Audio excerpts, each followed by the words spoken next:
Assalamu alaikum. Hope you are well. I am fine. Now I would like to say something about importance of learning English. Modern life is a life of knowledge, experience, pleasure, and awareness.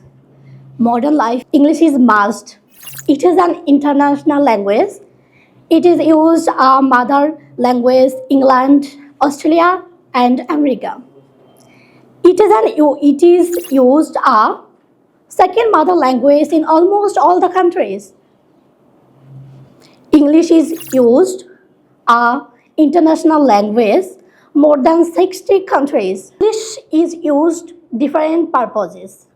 Different purposes. English help us to get a good job.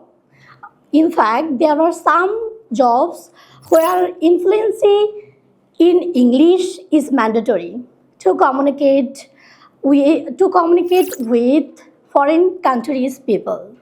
We have we have to learn English because we cannot properly speak in English.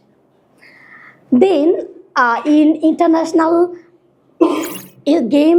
sports and games, trade and commerce, entertainment, English is used. While the books, higher education is written in English. We should be must learn English. Thank you, everyone.